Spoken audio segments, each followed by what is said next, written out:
Perkenalkan, nama saya Andi Arman Rosali, guru SMA Negeri 2 Nunukan, Kabupaten Nunukan, Provinsi Kalimantan Utara, sekaligus mahasiswa PPG dalam jabatan Angkatan Ketiga tahun 2023 Universitas Pulau Warman. Hari ini saya akan mengajarkan materi pengukuran jangka sorong kelas 10 dengan model direct interaction. Assalamualaikum.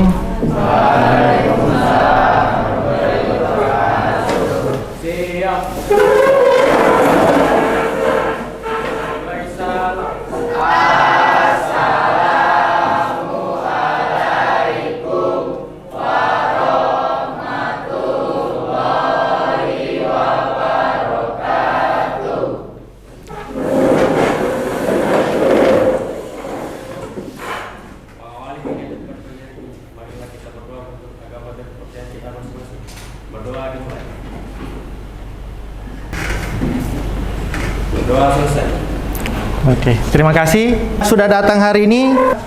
Apa kabar semuanya? Alhamdulillah, semoga semuanya baik-baik dan sehat-sehat semuanya. Boleh Bapak minta siswa yang tidak hadir? Siapa? Tunggu. Ya. Sarisa. Kenapa dia nih? Siapa lagi? 3 orangnya yang sakit ya. Ya. Jadi Bapak berharap semuanya jaga kesehatan terkait karena beberapa hari ini memang cuaca kurang bagus, kemudian kesehatan apalagi sekarang ini persiapan untuk ujian semester. Sebelum Bapak mulai, saya ingin mengingatkan pelajaran yang minggu lalu kita pelajari terkait dengan angka penting. Angka penting itu apa sih? Aturannya ada. Oke. Silakan. Setiap angka 0 di belakang tanda desimal adalah angka penting. Setiap angka 0 di depan tanda desimal bukanlah angka penting. Setiap angka bukan 0 adalah angka penting. Ya. Setiap angka 0 di antara angka bukan 0 adalah angka penting. Setiap angka 0 di depan angka bukan 0 bukanlah angka penting. Setiap angka 0 di akhir tanpa titik desimal bukan angka penting. Nah, jelas ya. Itu hanya mengingatkan kepada anak-anakku sekalian terkait pelajaran minggu lalu.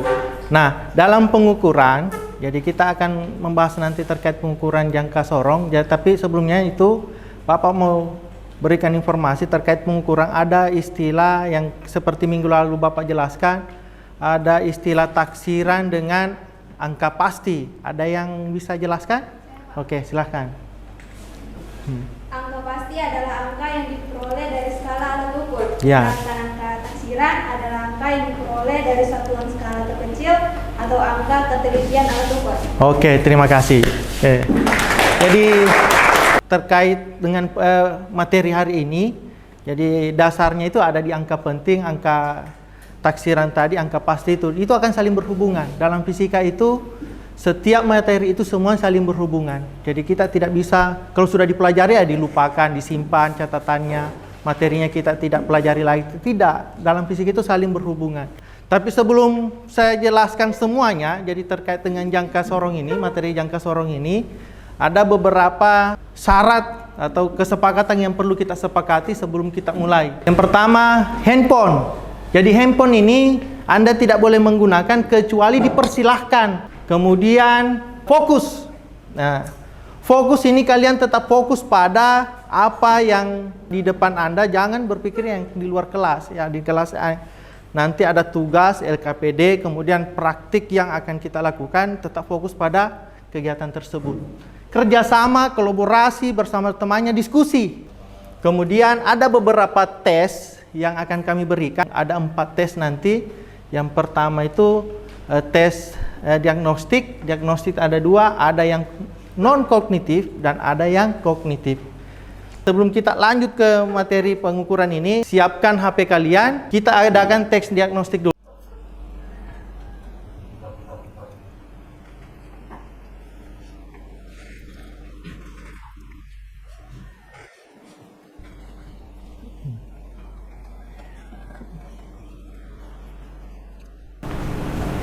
Sudah?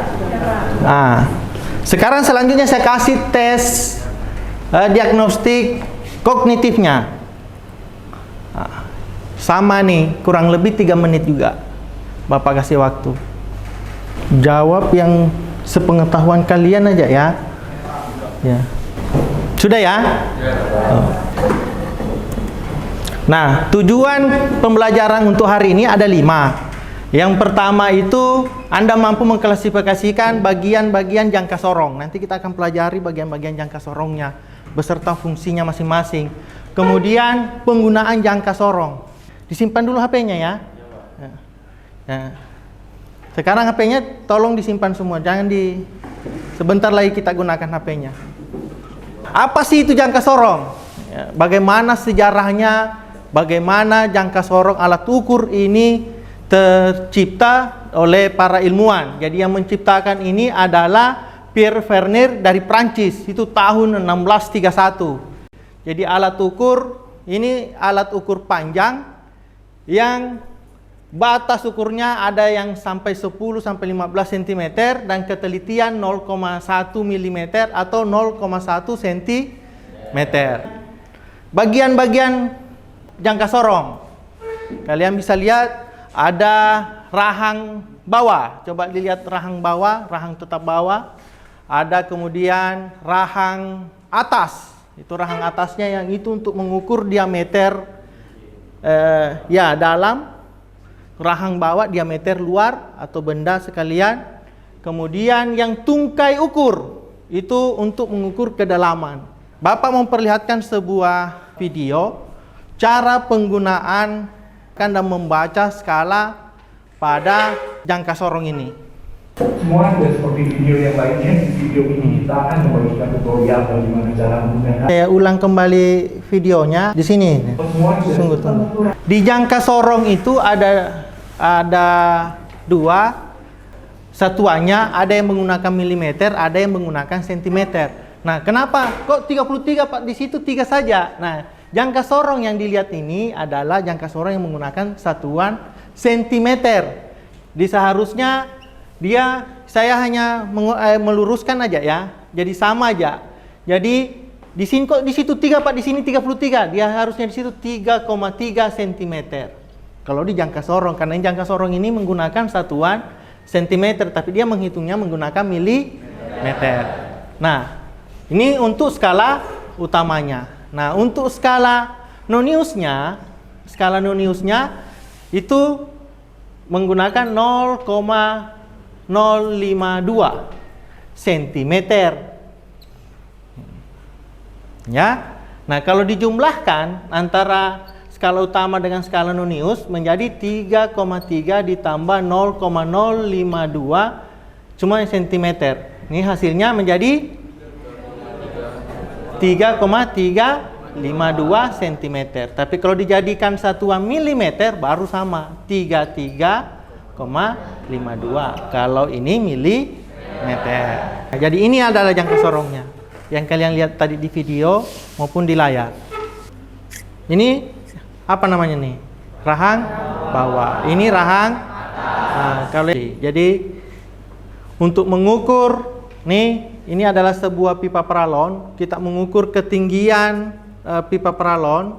Nah, ketika kita sudah mengukur, kemudian menentukan sudah mengunci, bendanya bisa dibuka, bisa juga tidak. Nah, dalam menggunakan lihat yang mana skala utamanya. Ini skala utama dan ini adalah skala nonius. Nah, bisa kalian lihat, coba Saudara Agni, berapa skala utamanya? 5,1 cm. 5,1 ini menggunakan satuan sentimeter ya. Skala utamanya yang dilihat Saudara Agni adalah 5,1 cm. Nah, sekarang untuk melihat skala noniusnya. Skala noniusnya tadi yang berimpit atau yang tegak lurus dengan skala utamanya. Nah, kita lihat siapa yang bantu Bapak. Oh, di 1. Satu, Pak. Ya, berimpit ya. Coba lihat temannya. Yang berimpit di 1. Nah. Jadi skala noniusnya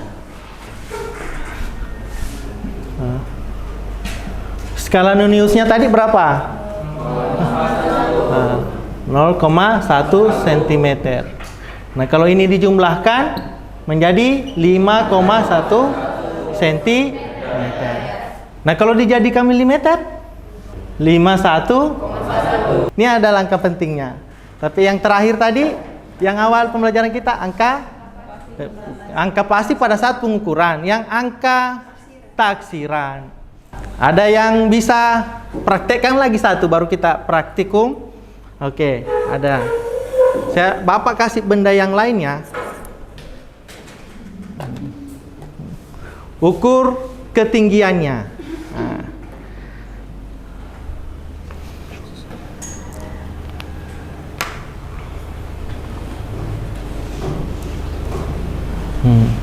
Coba perlihatkan sama teman Anda. Nah, yang ini tuh jangka sorong. Ya. Yang bagian bawahnya sini disebut rahang bawah. Untuk mengukur diameter luarnya atau panjang bendanya.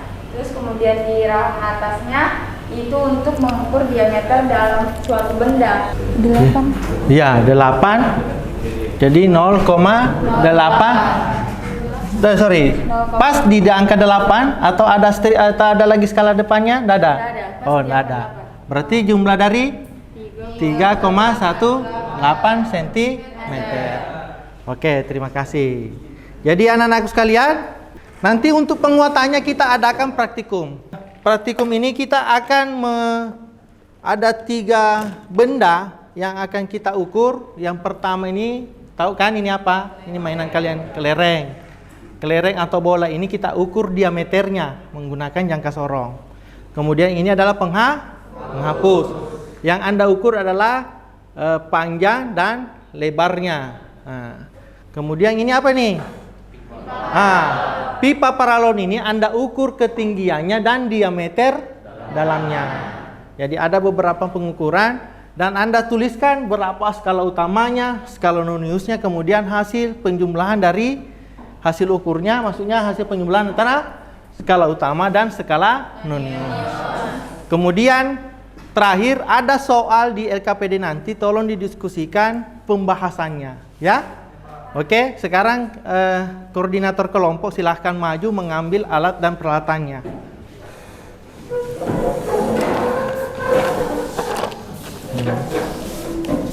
Ini kelompok nih. Alatnya silahkan diambil. Ini kelompok berapa nih? Silakan. Sudah? LKPD sudah dapat semua? Alat dan bahannya sudah ada? Silahkan dikerjakan. Jadi ini di ujung ini ya. Ini pas kah sudah ya? Ini belum. Jadi satu orang yang mengukur ya, jadi dia saja yang satu orang, jangan yang di sana lihat. Kan ini tidak bisa kau lihat skala noniusnya karena tingkat kelitiannya tinggi. Karena skala noniusnya ini harus tegak lurus dengan cara mengenai. Kalau dari samping itu kelihatan sejajar semua itu.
Nah, ada. Nah, 0,028 tinggi sama panjangnya 0. kalau Asia nyaman coba. Jelas. Pakai kacamata jelas. Coba. Hah? Jelas. Di mana? Berapa skala utamanya? Ayo. Oke. Oke, terima kasih anak-anak sekalian sudah mengerjakan LKPD-nya. Bapak menginginkan ada yang presentasikan hasil kelompoknya. Kelompok 1 dulu ya. Suka semuanya naik, ya.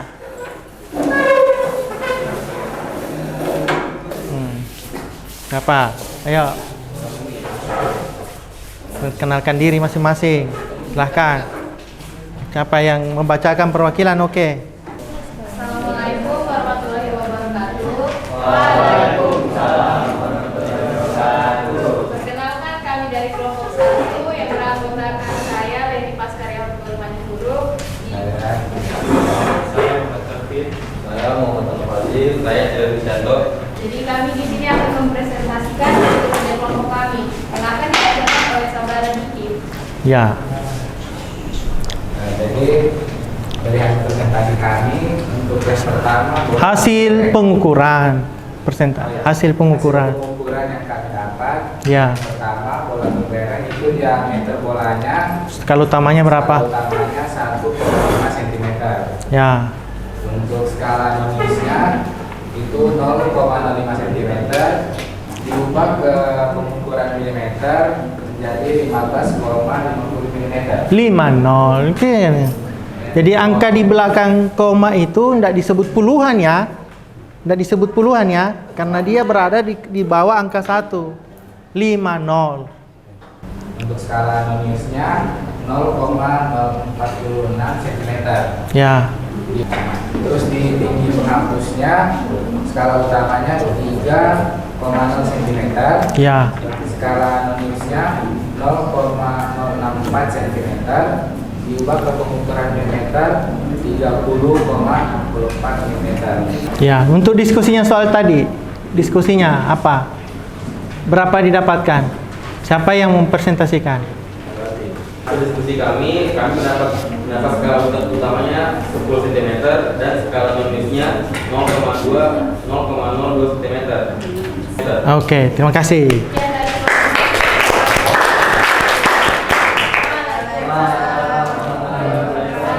Nah, kelompokmu lagi.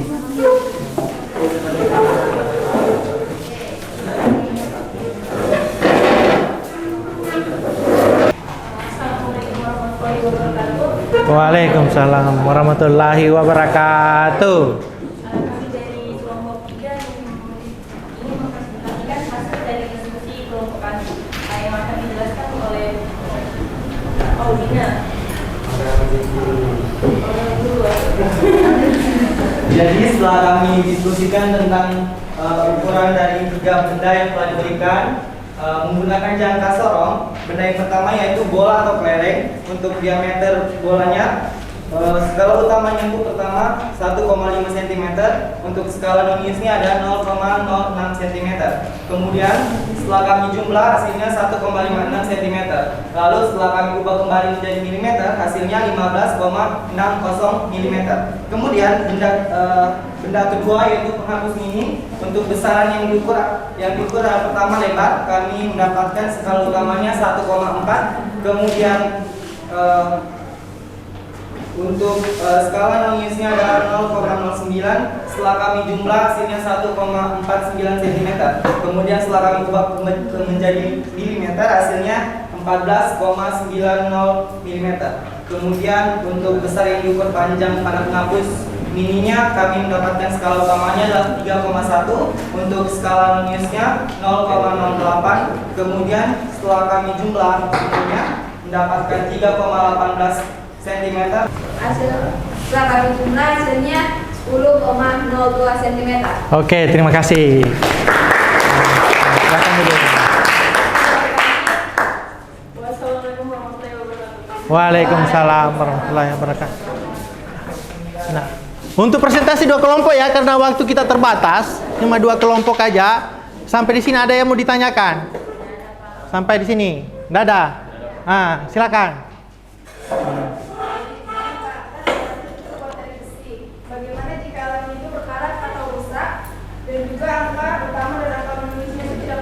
Oh, tidak terlihat. Artinya ketika alat ukur atau jangka sorong ini betul memang terbuat dari besi. Kemudian ketika berkarat, ada yang berkarat, kemudian angka atau skalanya tidak terlihat, ya, seperti itu maksudnya. Nah, itu adalah salah satu kekurangan dari jangka sorong. Jadi ada beberapa kekurangan jangka sorong. Yang pertama, tidak bisa mengukur benda yang ukurannya besar, kemudian terjadi pemuaian material atau alat ukur jika tidak dirawat. Nah, ini.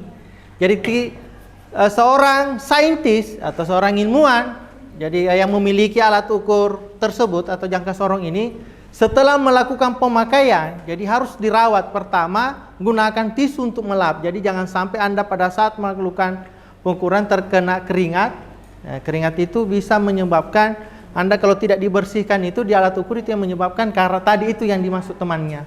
Itu adalah salah satu kekurangan dari jangka sorong. Memang butuh perawatan. Jadi semua peralatan itu memang butuh perawatan. Nah, salah satunya itu adalah jangka sorong. Perlu dirawat. Ketika digunakan dibersihkan. Makanya para laboran, jadi laboran yang menjaga alat-alat lab, biasanya itu setelah alat digunakan dia membersihkan dan merawat alat tersebut supaya tidak terjadi yang seperti yang ditanyakan oleh teman kalian, bahwa kalau berkarat bagaimana tidak terlihat. Jadi tidak efektif dan tidak efisien dalam penggunaan pengukuran karena skalanya tidak terlihat, dihalangi oleh karat tadi itu, sehingga alat pengukuran tidak bagus hasilnya.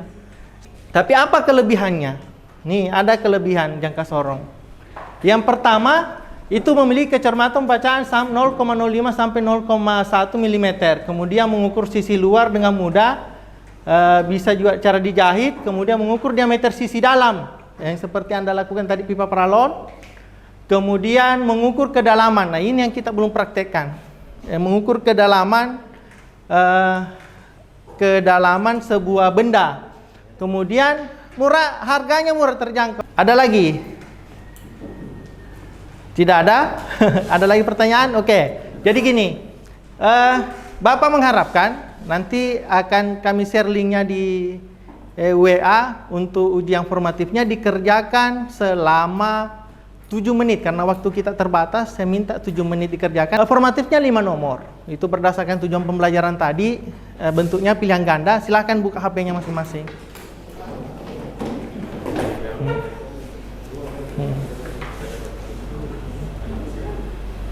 Nah, tes ketiga ya, ini tes ketiga kita. Silahkan kerjakan sekarang. Itu tes formatifnya.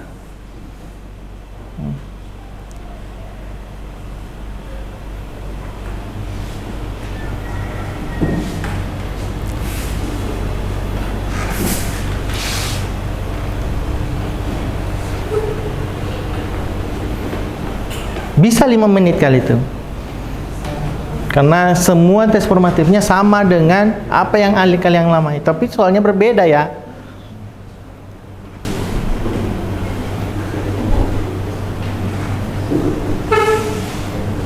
Coba kerjakan. Dilanjut tes keempatnya ya. Ya Pak, langsung Pak. Ya.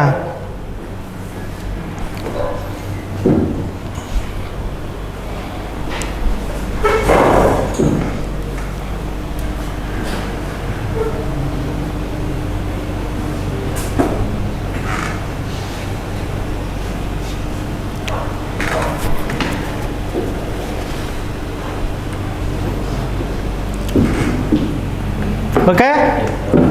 Sudah ya? HP-nya disimpan kembali. Nah.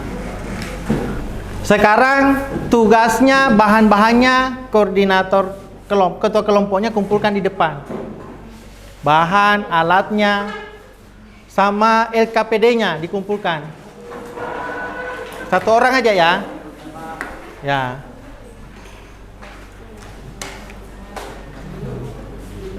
Bahannya simpan ini di sini ya.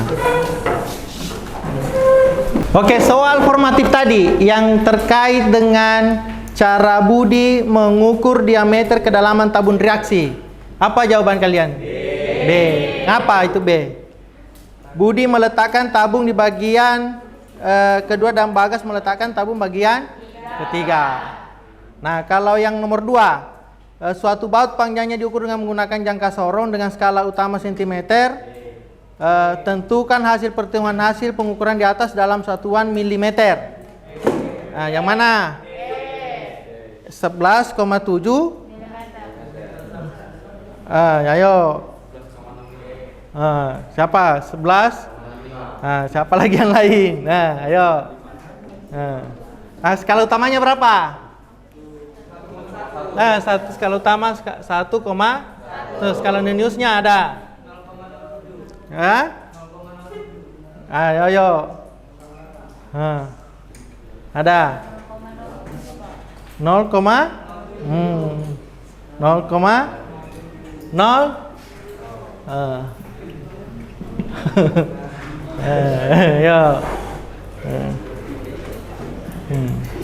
Kalau dijumlahkan berapa? Ini dalam satuan? Kalau milimeter? 170 kah atau 111, ya. Kemudian yang ketiga, pernyataan yang fungsi jangka sorong. Jadi yang valid di sini yang mana?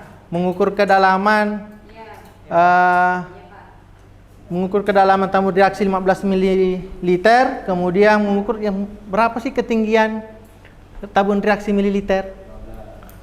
Wah, itu 15 ml itu satuan mililiter loh, bukan milimeter. 10 cm. Kemudian mengukur ketebalan diameter lempengan baja. Kemudian mengukur diameter luar kawat. Luar kawat loh, diameter luar kawat. Pernah lihat kawat? Kemudian mengukur diameter dalam tabung reaksi. Jawaban Anda di atas? Valid kah? Tidak valid kah? Valid sebagian kah? Valid sebagian. Karena kawat itu tidak mampu diukur oleh jangka sorong. Jadi hanya sebagian validnya.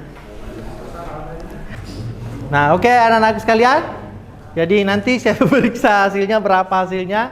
Nah, tadi yang soalnya itu adalah refleksi ya. Ada refleksi yang kalian kerjakan tadi. Soal refleksi bagaimana Anda memahami pembelajaran kita hari ini. Ada di soal refleksi ya. Sejauh mana Anda memahami. Kemudian sejauh mana Anda pengetahuan Anda pada proses pembelajaran ini. Di soal refleksi tadi ada kan?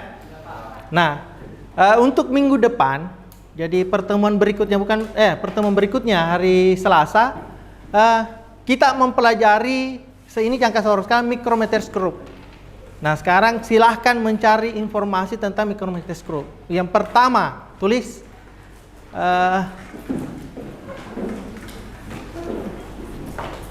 tingkat ketelitian mikrometerskop. Ya. Yang kedua, kekurangan dan kelebihan mikrometerskop. Yang ketiga, cara menggunakan mikrometerskop. Oke? Nah, itu untuk minggu depan ya.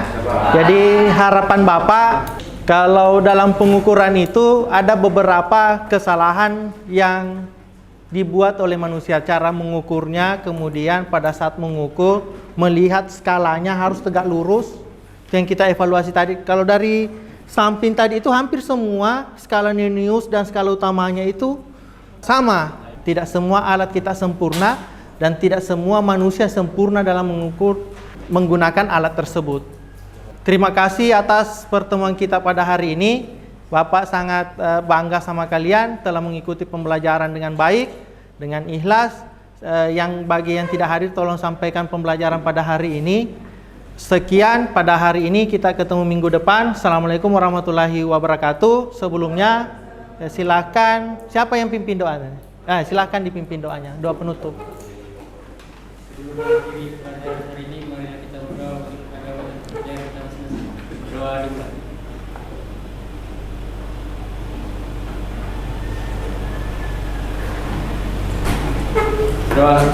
Nah, terima kasih. Assalamualaikum warahmatullahi wabarakatuh. Waalaikumsalam.